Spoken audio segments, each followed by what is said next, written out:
Hello students, आज की class में डिस्कशन करेंगे एक्सरसाइज 9.3 क्वेश्चन नंबर 4।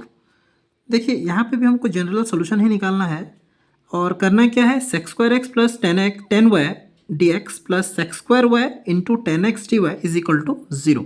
ये आपको इक्वेशन दिया हुआ है। ठीक है, यहाँ से हम जो डेरिवेटिव का टर्म है उसको इरेज करना है। ठीक है, और हमको एक जनरल सॉल्यूशन निकालना है जहाँ पे कि क्या होगा, आर्बिट्रेरी कांस्टेंट। समझ में आया?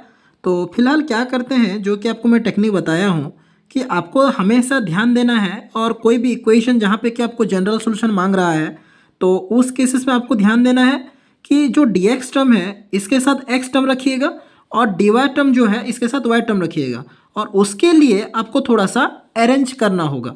तो फिलहाल के लिए मैं क्या करता हूँ, dy का टर्म को इधर रखता हूँ, x का टर्म को dx का टर्म को उधर लेके चलता हूँ। ठीक है, so this implies sec square Y into 10x dy is equal to minus sec square X into 10y dx। ठीक है, दिस इम्प्लाइज, अभी देखिए ये तो dy है तो इसके साथ सेक्स स्क्वायर y है, क्या है, y का टर्म है। ठीक है, लेकिन प्रॉब्लम कौन क्रिएट कर रहा है, 10x, तो हम दिमाग लगाएंगे 10x को इधर लाएंगे।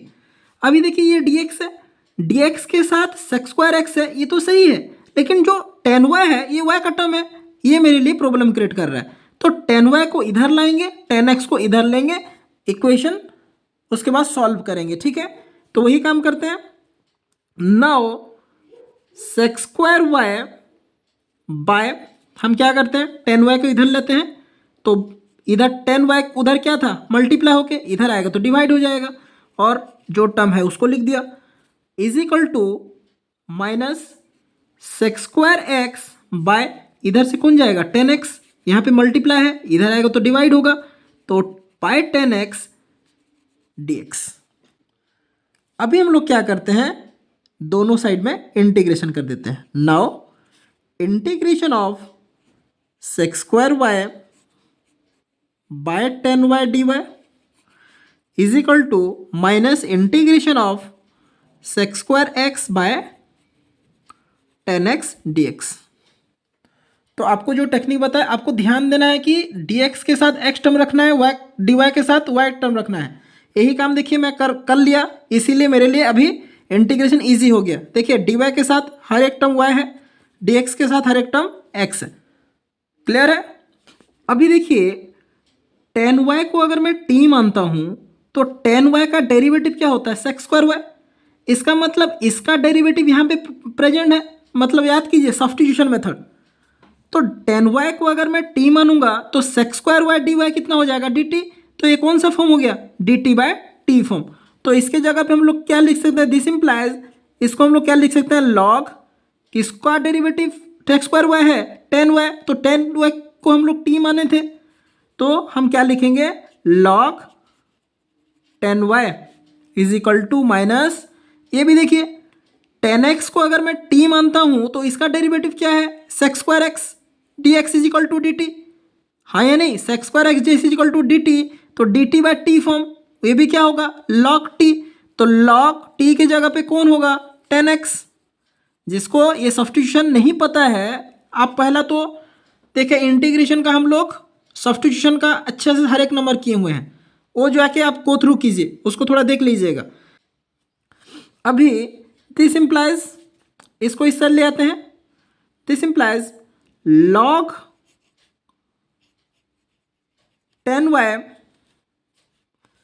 Plus log 10x is equal to कितना हो जाएगा, c। This implies log m plus log n, क्या होता है, लॉग m इंटू n। तो हम क्या लिख सकते हैं, लॉग 10y इंटू 10x, है ना, बहुत इजी है कि नहीं है। अगर हम थोड़ा सा कॉन्सेप्ट को पकड़ लेंगे, जो भी प्रोसीजर है प्रोसीजर को अच्छे से पकड़ लेंगे तो नंबर आराम से हो जा रहा है। तो देखिए अभी देखिए लॉग टर्म इधर लेफ्ट साइड में मेरा लॉग टर्म है, अभी मेरे को y का वैल्यू या x की टर्म में मेरे को वैल्यू लाना है, तो लॉग को जब राइट साइड में लेंगे वो e to the power form में जाएगा। This implies 10y into 10x is equal to क्या हो जाएगा, लॉग जब इधर जाएगा तो ये e to the power c हो जाएगा। e to the power c भी क्या है, वही तो कांस्टेंट है, c भी कांस्टेंट है, e to the power c भी कांस्टेंट है। इसके जगह पे भी हम लोग क्या लिख सकते हैं, c लिख सकते हैं। This implies 10x into 10y is equal to, ये c था, e to the power c भी क्या है, कांस्टेंट, तो इसके जगह भी हम लोग c लिख देते हैं। ये हो जाएगा हम लोग का फाइनल जनरल सॉल्यूशन। ठीक है आंसर। देखिए नंबर कितना डिफिकल्ट लग रहा था, लेकिन नंबर में कुछ था क्या, कुछ नहीं। अगर प्रॉपर प्रोसीजर में हम लोग कर रहे हैं तो नंबर का आंसर देखिए कितना आसानी से निकल रहा है। तो इस तरीके से आपको इस नंबर को हैंडल करना है। ठीक है, देखते हैं क्वेश्चन नंबर 5। यहाँ पे निकालना है general solution e to the power x plus e to the power minus x into d y minus e to the power x minus e to the power minus x d x is equal to 0। देखिए d y के साथ x का term है, ये सही नहीं है। अपना टेक्निक के अकॉर्डिंग, प्रोसीजर के अकॉर्डिंग हम लोग क्या करेंगे, डी वाई के साथ y टर्म रखेंगे, डी एक्स के साथ x टर्म रखेंगे। तो फिलहाल वही अरेंजमेंट अभी करेंगे। ठीक है, बाद में हम उसको फिर इंटीग्रेशन करके निकालेंगे। तो इंटीग्रेशन ऑफ, फिलहाल ये जो माइनस है इसको राइट साइड में लेके चलते हैं। तो हमको क्या मिलेगा, e to the power x plus e to the power minus x into d y is equal to e to the power x minus e to the power minus x d x. ठीक है, this implies, इसको हम लोग देखिए d y by d x निकालना है ना। अभी देखिए ये तो डी अपने जगह पे सही है, लेकिन डी वाई के साथ जो एक्स टर्म है ये मेरे लिए प्रॉब्लम क्रिएट कर रहा है। अभी हम लोग क्या करते हैं, ई एक्स टर्म को डी एक्स के साइड में लेके चलते हैं। This implies d y is equal to क्या हो जाएगा, देखिए e to the power x minus e to the power minus x whole divided by e to the power x plus e to the power minus x d x. ऐसे integration हम लोग किए थे हम लोग का इंटीग्रेशन का exercise में। देखिए नीचे का टर्म को अगर मैं टी मानूंगा तो इसका डेरिवेटिव यही ऊपर वाला टर्म है ना। आपको करके दिखाता हूँ। हम क्या करेंगे, अभी देखिए put e to the power x plus e to the power minus x, अभी दोनों साइड में हम लोग क्या कर रहे हैं, इंटीग्रेशन। ठीक है, तो put e to the power x plus e to the power minus x is equal to t. This implies e to the power x का डेरिवेटिव होता है e to the power x, e to the power minus x का derivative क्या होता है, minus e to the power minus x into इधर क्या आ जाएगा, d x is equal to d t, क्योंकि राइट साइड में D t by d x आता, क्रॉस मल्टीप्लाई करेंगे तो ये डी एक्स इसके साथ मल्टीप्लाई हो जाएगा। तो e to the power x minus e to the power minus x d x is equal to कितना मिला, डी टी। अभी इसके जगह पे डी टी पुट करेंगे, इसके जगह पे t. Now integration of d y तो क्या हो जाएगा, y is equal to integration of, ये हो गया आपका डी टी बाय, नीचे वाला टर्म को हम लोग लिए थे t, d t by. This implies y is equal to integration of d t by t क्या होता है, लॉग टी प्लस सी।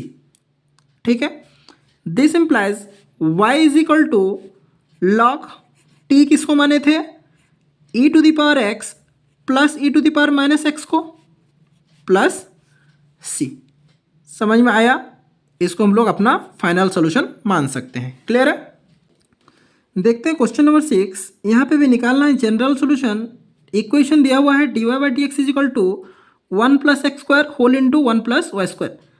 अपना प्रोसीजर के अकॉर्डिंग हम क्या सीखे हैं, डी वाई के साथ वाई टर्म रखेंगे, डी एक्स के साथ एक्स टर्म रखेंगे, पहले इक्वेशन को अरेंज करेंगे। ठीक है, तो हम वही काम करेंगे।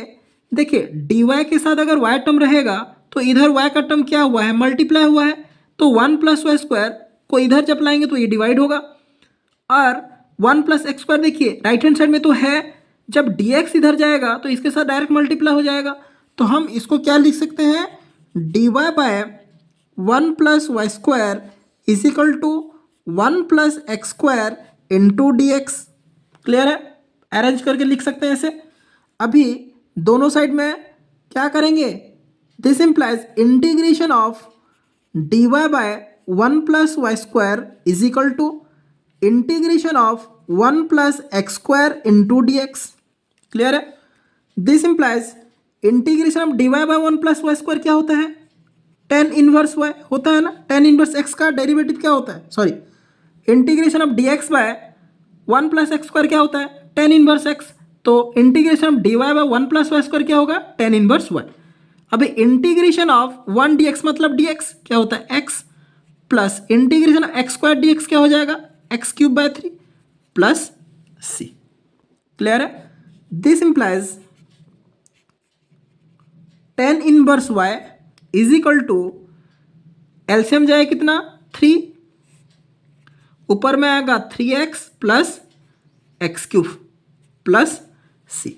ठीक है, इसको हम लोग अपना फाइनल सॉल्यूशन मान सकते हैं। क्लियर है?